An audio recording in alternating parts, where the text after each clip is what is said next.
ప్రముఖ నటుడు కోటా శ్రీనివాసరావు మరణ వార్త తెలిసి దిగ్భ్రాంతి చెందినట్టు తెలంగాణ రాష్ట్ర సినిమాటోగ్రఫీ శాఖ మంత్రి కోమటిరెడ్డి వెంకటరెడ్డి అన్నారు.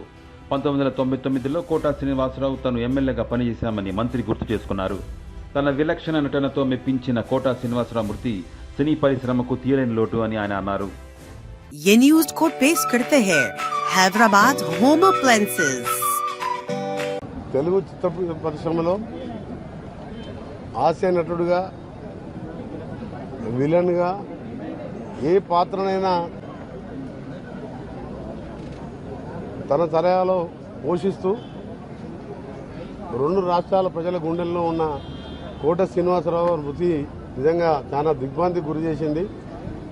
వారు నటుడే కాకుండా రాజకీయాల్లోకి వచ్చి 99లో నాతో పాటు ఎమ్మెల్యేగా ఉండే చాలా మంచి వ్యక్తి. ఎక్కడ కలిసినా మంచిగా పలకరిస్తూ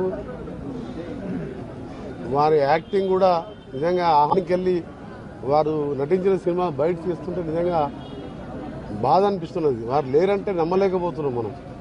అలాంటి నటుడు, సామాజిక స్పృహ ఉన్న నేత,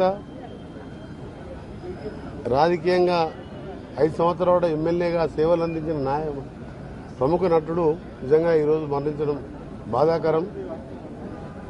ఒకటే ఆ భగవంతుని కోరేది, వారి ఆత్మకు శాంతి కలగాలని భగవంతుని ప్రార్థిస్తూ, వారి భార్యకు కానీ వారి కుటుంబ సభ్యులు అందరూ కూడా వాళ్ళకు కూడా ధైర్యాన్ని ఇవ్వాలని భగవంతుని ప్రార్థిస్తూ, సినిమాటోగ్రఫీ మినిస్టర్గా తప్పకుండా ఆ కుటుంబానికి ఎప్పటికీ ఏ సహాయం ఉన్నా రాష్ట్ర ప్రభుత్వం, ముఖ్యమంత్రి గారి తరఫున, సినిమాటోగ్రఫీ మినిస్టర్గా నా తరఫున వారికి అండగా ఉంటామని తెలియజేసుకుంటూ, నిజంగా కోట శ్రీనివాసరావు మృతి అనేది ఒక మంచి నటుడే కాదు, ఇక రెండు తెలుగు ప్రజలకు ఇవాళ హాస్యాన్ని అందించిన, సినిమా చూసిన ప్రతి 750 సినిమాల పైన నటించిందంటే మామూలు విషయం కాదు.